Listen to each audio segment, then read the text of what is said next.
ಪ್ರಥಮವಾಗಿ ಜಿಲ್ಲೆಯ ಶಾಸಕರುಗಳು, ಸಂಸದರು, ಎಲ್ಲ ಸಮುದಾಯದ ಮುಖಂಡರುಗಳು, ಶೈಕ್ಷಣಿಕ ಸಂಸ್ಥೆಗಳು, ಧಾರ್ಮಿಕ ಸಂಸ್ಥೆಗಳು, ಅವರ ಪ್ರತಿನಿಧಿಗಳೆಲ್ಲರೂ ಕೂಡ ಭಾಗವಹಿಸಿದ್ದಾರೆ. ಇದು ಒಂದು ರೀತಿಯಲ್ಲಿ ನಮಗೆ ಇದು ಒಂದು ಯಶಸ್ವಿ ಶಾಂತಿ ಸಭೆ ಅಂತೇಳಿ ನನಗನ್ಸುತ್ತೆ, ಸೌಹಾರ್ದ ಸಭೆ. ಇದರ ಉದ್ದೇಶ ಇಡೀ ಕರಾವಳಿ ಪ್ರದೇಶಕ್ಕೆ ಒಂದು ಸಂದೇಶ ಹೋಗಬೇಕು, ಜನಸಮುದಾಯದಲ್ಲಿ ಬದಲಾವಣೆ ಕಾಣಬೇಕು, ಒಂದು ಸೌಹಾರ್ದತೆ ಬರಬೇಕು ಅನ್ನೋದೇ ನಮ್ಮ ಉದ್ದೇಶ. ಜಿಲ್ಲಾ ಸಚಿವರು, ನಾನು ಕಳೆದ ಏನು ಇಲ್ಲಿ ಕೊಲೆಗಳಾಯಿತು ಆಗಿಂದನೂ ನಾವಿಬ್ಬರು ನಿರಂತರವಾಗಿ ಚರ್ಚೆ ಮಾಡಿಕೊಂಡು ಯಾವ ರೀತಿ ನಾವು ಇದನ್ನು ಒಂದು ಕಂಟ್ರೋಲಿಗೆ ತರೋದರ ಜೊತೆಗೆ ಬದಲಾವಣೆಯನ್ನು ತರಬೇಕು ಅಂತೇಳಿ ನಾವು ಚರ್ಚೆ ಮಾಡಿಕೊಂಡು ಈ ಸಭೆಯನ್ನು ಮಾಡಿದ್ದೇವೆ. ಇವತ್ತು ಭಾಳ ಸಂತೋಷದ ವಿಚಾರ ಅಂತೇಳಿದರೆ ಅನೇಕ ಒಳ್ಳೆಯ ಪಾಸಿಟಿವ್ ಸಲಹೆಗಳು ಕೂಡ ಬಂದಿದೆ. ತಾವೇ ಗಮನಿಸಿದ್ದೀರಿ, ಯಾರೂ ಕೂಡ ವಿರುದ್ಧವಾಗಿ ಆಡುವಂಥ ಮಾತುಗಳು ಯಾವುದೂ ಬಂದಿಲ್ಲ. ಕೆಲವು ಸಲಹೆಗಳು ಕೊಟ್ಟಿದ್ದಾರೆ, ಅದನ್ನು ಖಂಡಿತವಾಗಿ ನಾವು ಈ ಪ್ರದೇಶಕ್ಕೆ ಸೀಮಿತವಾದಂಥ ಸಲಹೆಗಳನ್ನು ಕೊಟ್ಟಿದ್ದಾರೆ, ಅದನ್ನು ನಾವು ಪರಿಗಣಿಸ್ತೇವೆ, ಚರ್ಚೆ ಮಾಡ್ತೇವೆ. ಸಂಬಂಧಪಟ್ಟ ಸಚಿವರುಗಳು ಮತ್ತು ಮುಖ್ಯಮಂತ್ರಿಗಳ ಜೊತೆಯಲ್ಲಿ ಚರ್ಚೆ ಮಾಡಿ ನಾವು ಕ್ರಮ ತಗೊಳ್ತೇವೆ. ಒಂದೇನಪ್ಪ ಅಂತೇಳಿದರೆ, ಒಂದು ಸಂದೇಶ ಹೋಗಬೇಕು ಇಡೀ ಈ ಭಾಗಕ್ಕೆ ಅಂತೇಳಿ ನಾವು ಮಾಡಿದಂಥ ಸಭೆ ಇದು. ಅದು ಯಶಸ್ಸಾಗಿದೆ ಅಂತ ಹೇಳಿ ನನಗೆ ಅನಿಸುತ್ತೆ. ಎರಡನೇದು, ಮುಂದೆ ನಾವು ಏನು ಮಾಡಬೇಕು ಅಂತಕ್ಕಂಥದ್ದು, ಅದರ ಬಗ್ಗೆ ನಾವು ಕ್ರಮ ತಗೊಳ್ತೇವೆ. ಕಠಿಣವಾದ ಕ್ರಮ ತಗೊಳ್ಳೋದು ಅಂತ ಹೇಳಿದರೆ, ನಾನು ಹೇಳಿದ್ದೆ ಅಲ್ಲ, ಅವಕಾಶ ಕೊಡಬೇಡಿ. ಪೊಲೀಸ್ನವರು ಇನ್ನೂ ಕಠಿಣವಾಗಿ ಕ್ರಮಗಳನ್ನು ತಗೊಳ್ಬೇಕಾಗುತ್ತೆ.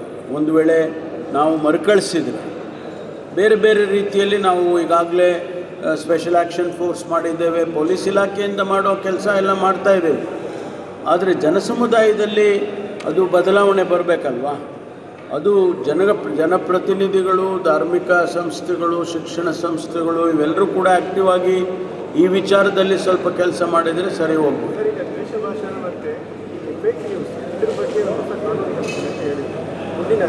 ಮುಂದಿನ ಅಧಿವೇಶನದಲ್ಲಿ ಫೇಕ್ ನ್ಯೂಸ್ ಬಗ್ಗೆ ತರ್ತೀವಿ.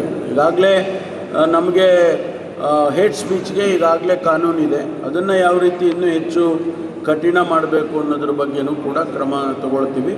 ಫೇಕ್ ನ್ಯೂಸ್ಗೆ ಈಗಾಗಲೇ ಡ್ರಾಫ್ಟ್ ಆಗಿದೆ, ಈ ಅಧಿವೇಶನದಲ್ಲಿ ನಾವು ತರ್ತೇವೆ. ಸೈಬರಲ್ಲೇ ಬರುತ್ತೆ, cyber social media regulation cyber ಕ್ರೈಮಲ್ಲೇ ಬರುತ್ತೆ, ಅದನ್ನೆಲ್ಲ ತರ್ತೀವಿ. ಬಿಜೆಪಿ ಶಾಸಕರು ಹೇಳಿದ್ರು, ಇವಾಗ ಕೌಲ್ ಸ್ಟಾಟಸ್ಗಳು ಮತ್ತು ಇಲ್ಲಿಗಲ್ ಜನಸಾಗಾಟ ಇಂಥದ್ದಿಗೆಲ್ಲ ಹೆಚ್ಚಾಗ್ತಾ ಇದೆ. ನೋಡಿ, ನಾವು ಕಾನೂನು ಪ್ರಕಾರ ಯಾರು ಮಾಡಿದರೂ ಕೂಡ ನಮಗೆ ತೊಂದರೆ ಇಲ್ಲ. ಕಾನೂನು ಉಲ್ಲಂಘನೆ ಆದಾಗಲೇ ನಾವು ಪಿಕ್ಚರಿಗೆ ಬರೋದು, ಅದಾಗ್ದಂಗೆ ನೋಡ್ಕೊಳ್ಬೇಕಲ್ಲ. ಅವರೆಲ್ಲ ಸರ್ಕಾರ ಅದನ್ನು ಮಾಡಿದರೆ ನಾವು ಸರ್ಕಾರ ಯಾವತ್ತೂ ಮಾಡುತ್ತೆ. ಯಾರು ಪೊಲೀಸ್ ಕೆಲಸ ಇವ್ರದ್ದು ಮಾಡೋಕ್ಕೆ ಹೋಗ್ಬಿಟ್ರೆ ಇಲ್ಲ. ನೋಡಿ, ಪೊಲೀಸ್ಗಿರಿ ಅಂತಾರಲ್ಲ, ಮಾರಲ್ ಪೊಲೀಸಿಂಗ್ ಅಂತೀರ ನೀವು, ಅದಾಗಬಾರ್ದು ಅಂತ ನಾವು ಹೇಳೋದು. ಆಯ್ತಲ್ಲ, ಯಾವುದೋ ಒಂದು ಕಾನೂನು ವಿರುದ್ಧವಾಗಿ ಯಾರೋ ಗೋಹತ್ಯೆ ಸಾಗಾಣಿಕೆ ಮಾಡ್ತಾರೆ ಅಂತ ಹೇಳಿದರೆ ಅದನ್ನು ಪೊಲೀಸ್ನವ್ರಿಗೆ ತಿಳಿಸಿ ಅಲ್ಲ, ಅವರು ವೆರಿಫೈ ಮಾಡ್ತಾರೆ, ಇದು ಅಧಿಕೃತ ಅನಧಿಕೃತ, ಅವ್ರ ಮೇಲೆ ಕ್ರಮ ತಗೋಬೇಕಾ ತಗೋಬಾರ್ದಾ ಅದನ್ನು ಅವರು ಡಿಸೈಡ್ ಮಾಡ್ತೀವಿ. ನೀವು ಯಾಕೆ ಡಿಸೈಡ್ ಮಾಡೋಕ್ಕೆ ಹೋಗ್ತೀರಿ? ಆವಾಗಲೇ ತಾನೇ ಬರೋದು ಪ್ರಾಬ್ಲಮ್. ಇಲ್ಲಿವರೆಗೂ ಬಂದಿರೋ ಪ್ರಾಬ್ಲಮ್ ಏನು? ನಾವೇ ಕಾನೂನನ್ನು ಕೈಗೆತ್ತಿಕೊಳ್ಳೋದಿದೆಯಲ್ಲ, ಅದರಿಂದ ಪ್ರಾಬ್ಲಮ್ ಬರುತ್ತೆ. ಅದು ಬರಬಾರ್ದು. ನಿಮಗೆ ಯಾರಿಗೆ ಪೊಲೀಸ್ ಸ್ಟೇಷನ್ಗೆ ಇನ್ಫಾರ್ಮ್ ಮಾಡಿ.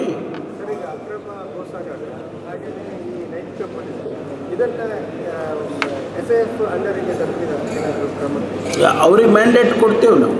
ಈಗಾಗಲೇ ಅದ್ರ ಬಗ್ಗೆನೂ ಕೂಡ ಗಮನ ಹರಿಸ್ಬೇಕು. ಕಾನೂನು ಉಲ್ಲಂಘನೆ ಆಗಬಾರ್ದು. That covers everything.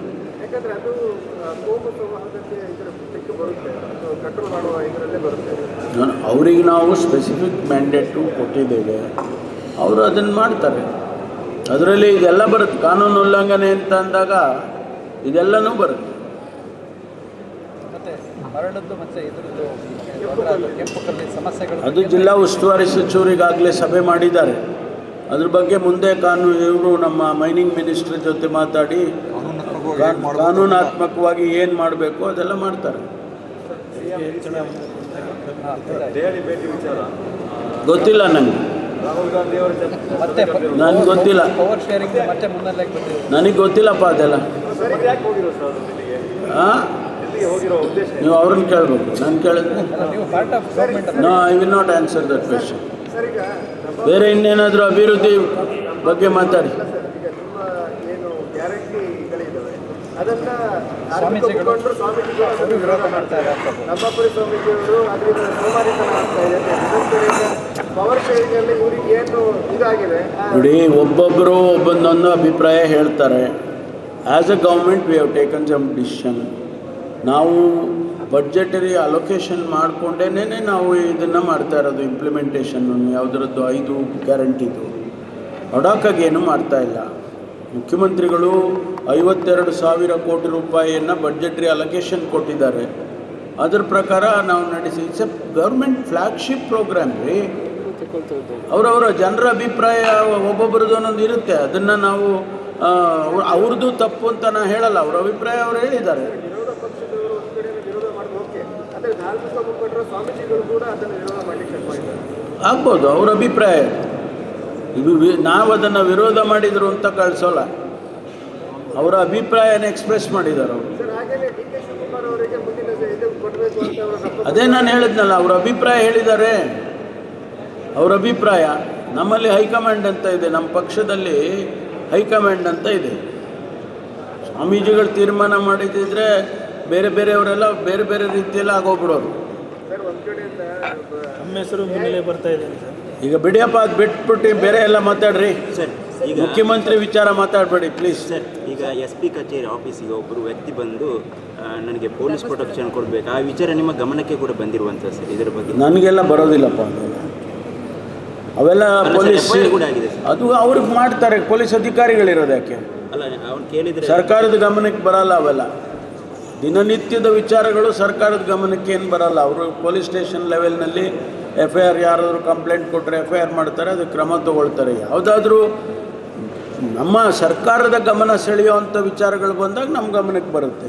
ಸರ್, ಈ SF ಬಂದ ನಂತರ ಹೇಗಿದೆ ಜಿಲ್ಲೆಯ ಪರಿಸ್ಥಿತಿ? ಅದು ನೀವು ಹೇಳಬೇಕು. ನಿಮ್ಮ ಗಮನಕ್ಕೆ ಇಲ್ಲ, ಅದು ನೀವು ಹೇಳಿದರೆ ಭಾಳ ಚೆಂದ ನಮಗೆ. ಬಿಕಾಸ್ ನೀವು ತಾನೇ ಇಂಪ್ಯಾಕ್ಟ್ ಸ್ಟಡಿ ಮಾಡೋರು. ಪಕ್ಷದಲ್ಲಿ ಕೆಲವು ಭಿನ್ನಾಭಿಪ್ರಾಯಗಳಿತ್ತು. ಸುರ್ಜೇವಾಲ ಬಂದುಕೊಂಡು ಅವರಿಗೆ ಮನವೊಲಿಸುವ ಕಾರ್ಯಕ್ರಮ ಮಾಡಿದ್ದಾರೆ. 1-to-1 ಮೀಟಿಂಗ್ ಕೂಡ ಮಾಡಿದ್ದಾರೆ. ಆದರೆ ಎಲ್ಲ ಒಂದು ಕಡೆ ಮತ್ತು ಹಳೆ ತಗ್ತಾ ಇದೆಯಾ ಅನ್ನುವಂಥ ನಮ್ಮ ಪಕ್ಷದಲ್ಲಿ ಯಾವುದೇ ಭಿನ್ನಾಭಿಪ್ರಾಯಗಳಿಲ್ಲ. ಸರ್, ಓಪನ್ ಕೇಳಿಯಪ್ಪ, ಕೆಲವರು ಶಾಸಕರು ಅವ್ರ ಕ್ಷೇತ್ರದಲ್ಲಿ ಕೆಲಸ ಆಗಲಿಲ್ಲ ಅನ್ನೋ ಬಗ್ಗೆ ಮಾತಾಡಿದ್ದಾರೆ. ಇಲ್ಲ ಅಂತಲೂ ಹೇಳೋದಿಲ್ಲ ನಾನು. BR ಪಾಟೀಲ್ ಮಾತಾಡಿದ್ದಾರೆ, ರಾಜು ಕಾಗೆ ಮಾತಾಡಿದ್ದಾರೆ, ಅವರ ಕ್ಷೇತ್ರದ ವಿಚಾರಗಳು ಮಾತಾಡಿದ್ದಾರೆ. ಅವ್ರು ಯಾವುದಾದ್ರೂ ಪಾಲಿಸಿ ವಿಚಾರ ಮಾತಾಡಿದಾರಾ? ಅವರು ಹೇಳಿರೋದು ನಮ್ಮ ಕ್ಷೇತ್ರಕ್ಕೆ ಕೆಲಸ ಆಗಬೇಕು, ಅದಕ್ಕೆ ಹಣ ಬಿಡುಗಡೆ ಆಗಬೇಕು, ಮಾಡಿಲ್ಲ, ಅದನ್ನು ಮಾಡಿ ಅಂತ ಹೇಳಿದ್ದಾರೆ. ಮುಖ್ಯಮಂತ್ರಿಗಳು ಕರೆದು ಏನಂತ ಮಾತಾಡಿದ್ದಾರೆ? ಅಭಿವೃದ್ಧಿ ಆಗಬೇಕಾದ್ರೆ ನೀವು ಇದನ್ನು ಬಿಡಬೇಕು. ಅದು ಅವರ ಅಭಿಪ್ರಾಯ ಹೇಳಿದ್ದಾರೆ ಅಷ್ಟೇ. ಅವರ ಅಭಿಪ್ರಾಯ ಹೇಳಿದ್ದಾರೆ. ನಾವು ಅದನ್ನು ಚರ್ಚೆ ಮಾಡಿ ಅದನ್ನು ಪಾಲಿಸಿ ಇವೆಲ್ಲ ಚರ್ಚೆ ಮಾಡಿ ತಾನೇ ನಾವು ತೀರ್ಮಾನ ತಗೊಂಡಿರೋದು.